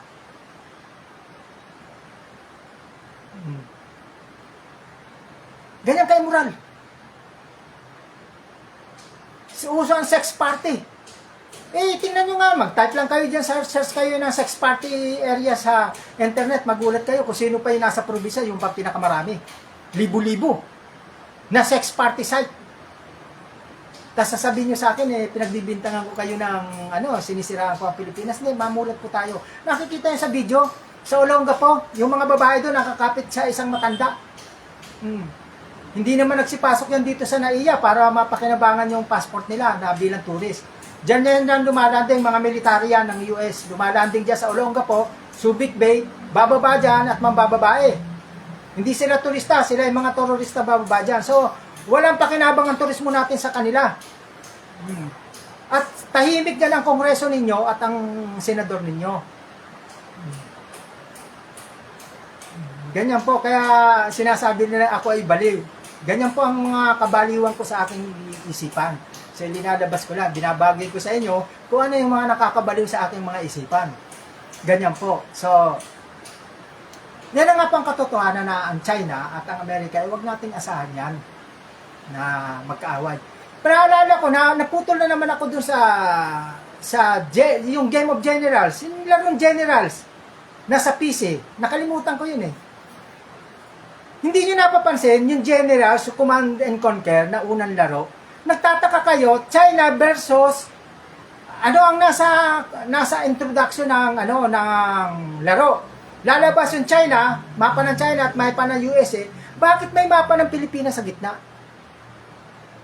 At kung titingnan ninyo, bakit may mapa tayo ng Pilipinas sa gitna sa gera ng dalawa? Anong pakialam natin? Hindi naman tayo superpower. At kung titingnan mo sa larong Command and Conquer na Generals na laro, wala namang Pilipinong sundalo dun sa game nila, kundi China lang at US. So, bakit psychologically hindi kayo nagtataka? Anong ginagawa ng mapa ng Pilipinas sa gitna ng dalawa? Di po ba? Oh. Dapat sa mga ganyang bagay, may psychology ka dyan. Hindi nila ilalagay yan na kung hindi tayo, importante. Bagay. Sabi po nga ni Lindsay Williams, sa kanyang video na Secret of the Elites, ang mga elites ay sinasabi nila ang gusto nilang gawin sa mga tao sa pamamagitan ng mga entertainment, mga games. So yan ay games. So yan ang may ibig sinipaiwati kung anong gagawin sa Pilipinas.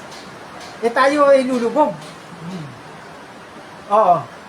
Paano natin madedetect ang mga ang Chinese kung nandirito sa Pilipinas? Kung ako naman ang China, anong gagawin ko? Magpapadala ako ng unmanned submarine sa Pilipinas. I-steady ko lang yan dyan. Dyan sa mga strait ng sa Visayas, marami yan, tiyak yan. May mga submarine dyan ng mga Chinese. So, pag nagpalipat ang Chinese ng nuclear, hindi naman gagaling sa China. Dito na rin mismo sa ilalim ng dagat ng Pilipinas. Hindi ba natin naisip yun na ganun kadali ang gyera ng China? Kayo naman, maghihintay pa ba kayo? Saka maski manggaling sa China, mayroon kang bang countermeasure? Wala naman. Pinagmamalaki nga sa YouTube ng US na ang US daw dito sa Pilipinas may 5 command post ng submarine nuclear. So, nuclear submarine command post, 5 command post sa Pilipinas. Ang ganda nga po sa'yo, Alvin Esteban Alpas. Oh, tama ka, Alvin. Ang mga satanismong military ay napasok tayo ng Armed Forces of the Philippines.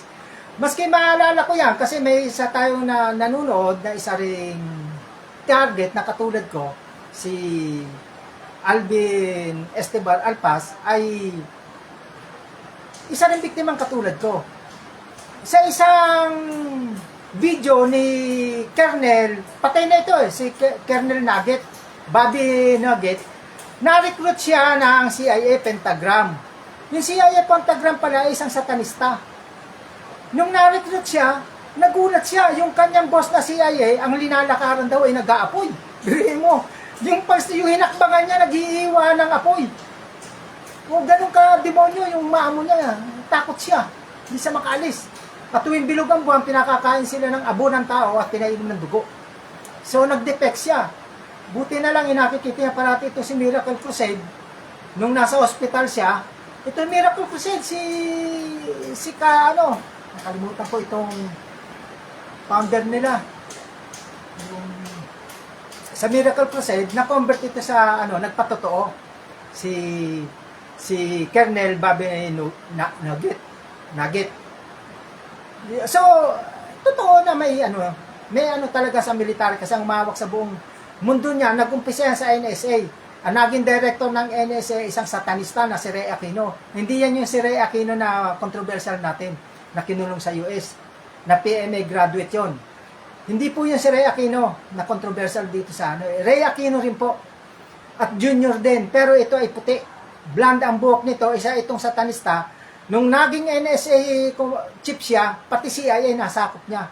Pati itong teknolohiya na ito nahawakan niya. So, hinawakan niya lahat ng military sa buong mundo.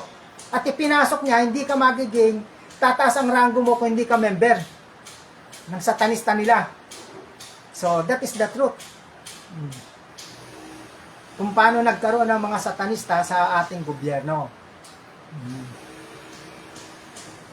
Ito pong teknolohiya na ito ngayon, simula nagkaroon ng computer at mga cellphone, nasa cellphone na lang ito. Ang mga ano nito, ang mga apps nito, nasa cellphone na lang. Hindi ko na nga alam kung ano yung mga yan. At tiyak ko, paski itong militar ng Pilipinas, hindi nila alam yung mga apps na ginagamit itong mga bata nila, na mga sibilyan. May nagsasarili ito ng operasyon. Kaya kawawa ang target na katulad ko. I-distribute nila kung kani-kanino yan, kaya pwede ka nakawan. Kaya ang nakawan talaga napakalinis. Alam na alam nila kung nasaan yung tinatago mo dahil dyan sa mga katulad ditong LRAD. Oh, na ano, mga portable ho yan. Sa mga lesser ano yan. Lesser level na mga ano yan. Pero nakikita nila yung ano. Nakalimutan ko lang yung latest ngayon na ano na balita sa teknolohiya. Anong ano pa to 2020 pa eh. Na nakikita na ang mga tao sa buong mundo ng para na silang ano, nasa aquarium. Nakikita na nila itong buong nasa loob nito, itong tinatatalaan ko, nakikita, wala nang dingding. Sitro na ang mga bahay at mga building, kita yung mga tao doon. At dahil sa teknolohiya na yun, alam nila kung kailan mo binili ang iyong salamin. Basta yan ay may barcode. Nalalaman nila kung ano mga gamit mo, kung saan mo binili, masusundan nila yan. Pati t-shirt mo, kung may barcode, nakukuha nila kung kailan mo binili at magkano. Nasusundan nila yan. Ganyan ang mga teknolohiya ngayon. Siyempre, wala kang ebidensya basta-basta niyan. So, kaya nga sinasabi ko, tayo pa ay mag-aral. Mag-aral.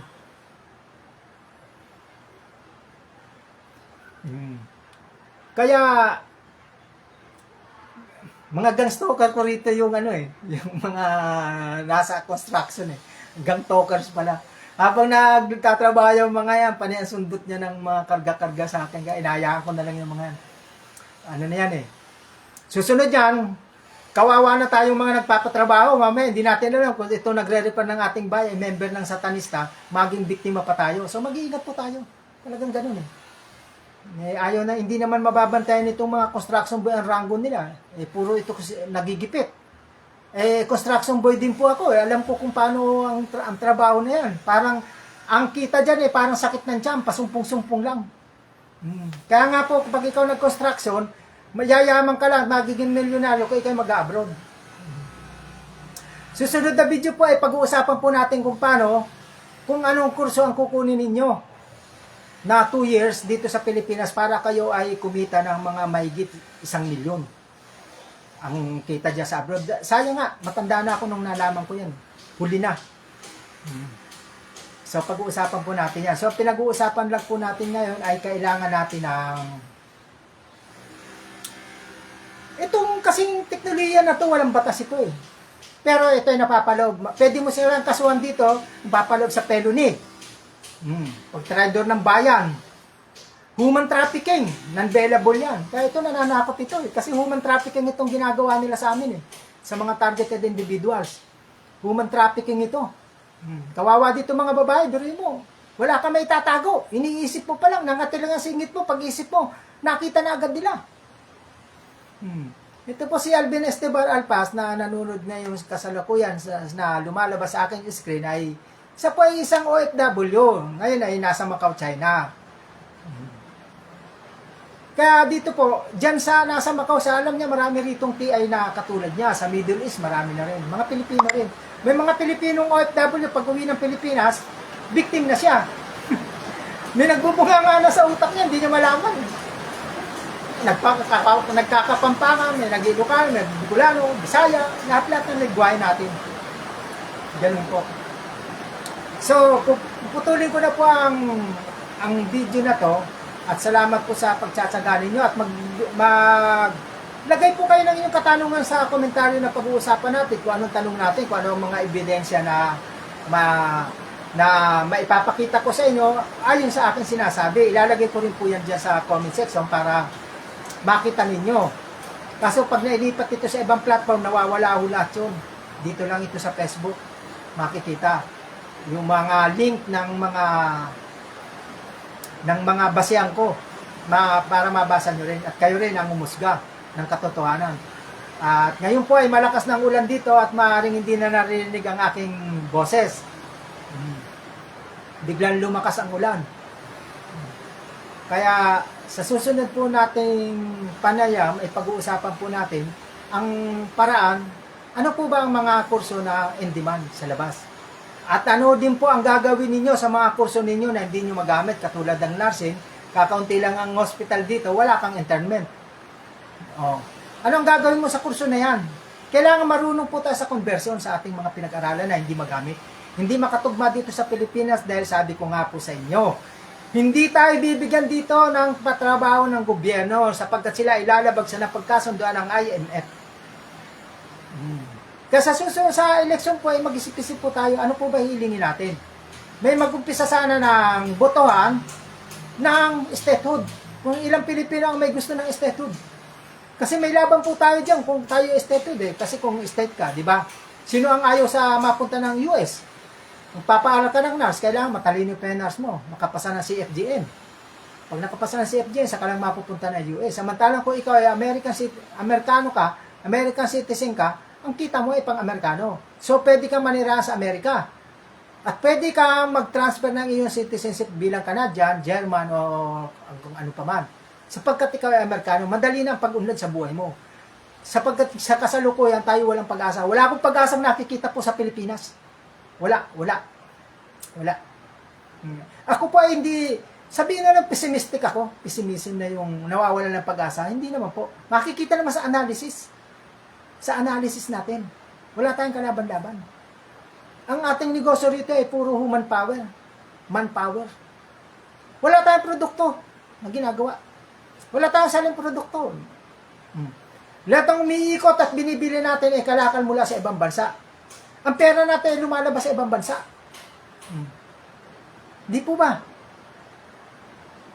Puro papunta ng China. Buti na lang yung mga Chinese na businessman dito nakatira. Kaso yung pera naman lang, pwede naman lang i-divert yan sa labas. Nakikitira lang naman sila rito. So, wala tayo sa pagdating sa ekonomiya kasi wala tayong sarili produkto, kundi saging. Mangga. Mas magaling pa sila magtanim ngayon ng mangga. Pero yung mga pinapakita sa YouTube, makagulat-gulat ang mga mangga nila. So, wala na tayong binatbat. Hindi tayo umuunlad. Pati agrikultura natin, hindi umuunlad.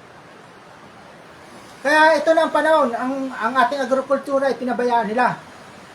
Tayo ay nag-aangkat ng bigas sa Vietnam. Sabi ni PBBM, na presidenteng kasalukuyan, gagawin niyang 20 pesos per kilo. Kaya po, bakit po ba? Nung sinabi niya yun, ang kilo ng bigas noon na klase na kinakain natin galing ng Vietnam ay 5 piso lang ang kilo. Bakit pagdating sa atin, abot ng 40? Hindi, ang yaman-yaman na po nitong ating NFA. Di po ba? Doble kita. Kita lahat. Asan na sinasabing subsidy? Pag sinabing subsidy ng gobyerno, pag binili mo 5 piso yung kilo, 250 na lang ang kilo niya na bibili ng tao kasi sinasagot mo yung 250 pesos. Ngayon po, umaabot na nata ng kilo rin ng mga 30. 30 ngayon, tumaas na raw. Alam niyo po ba yung 30 na yun? Per kilo sa Vietnam, plus 8. Para pong diamante yun, sarap. Napakagandang bigas yun. 30. Paano yung klase uli? Di 13 pesos ang kilo. Pag dumating sa atin yung 13 pesos per kilo niya sa Pilipinas, 40 na. May tongpats pa yung mga trader. Siyempre. Inaabot na yan, 40 may git. Hanggang 50 may git. Yan pa ba tayo mamumulat? Napakasimple. Magtitipa ka lang ng keyword sa Google, alamin mo kung magkano kilo ng bigas sa Vietnam. Hindi yung nakatingin lang tayo sa mga katulad ko. Naghahanap ng pagtatawanan, naghahanap ng paraan na masabing mayabang, at naghahanap ng kabaliwan. Sige, kayo na po lang ang husga kung sino ang baliw at kung sino ang dakila. Di po ba? Dakilang tanga.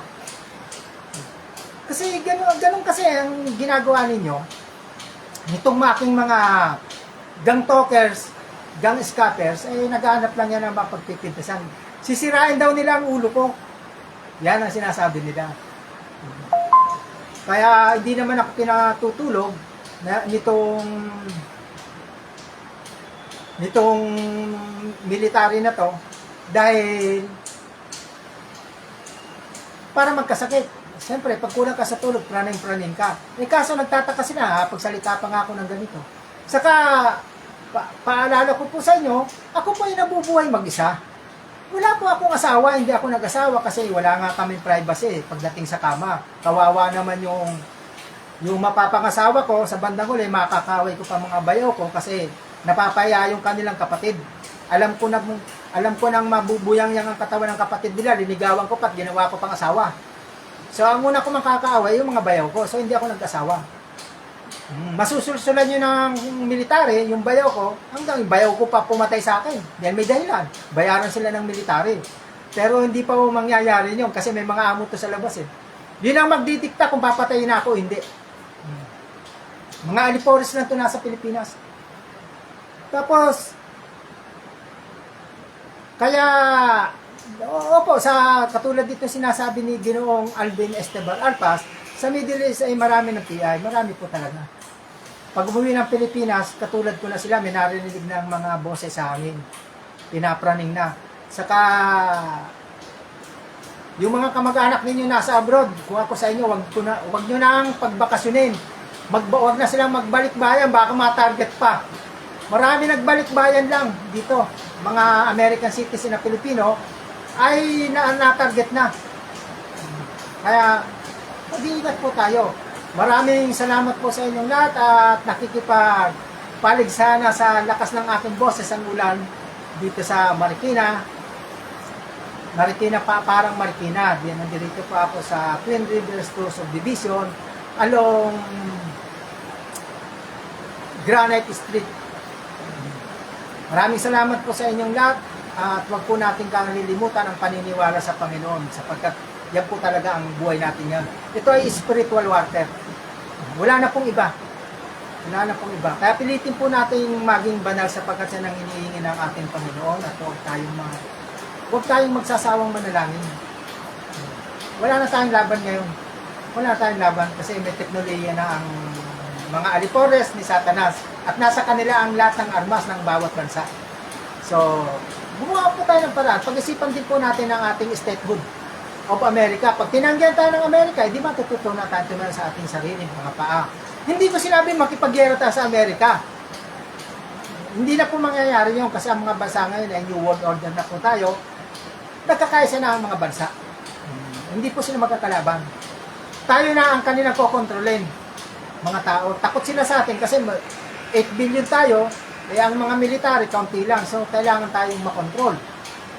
So, dahil para tayong lumusob, bago sila makapagpalit ng isang magazine sa kanilang mga baril, eh, inumog na natin sila para na tayo zombie.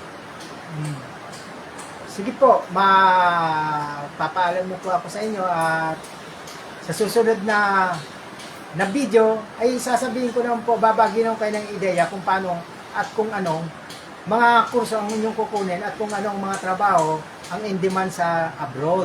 Kikita kayo ng mga mahigit 500,000 ang isang buwan. Yan po. Pag-uusapan po natin sa susunod yan kasi nakita ko yan ang posibilidad niya nung ako yung nag-abroad. Nakakausap ko kasi yung ibang mga OFW na galing sa sarili nilang bansa. Bakit sila nag-abroad?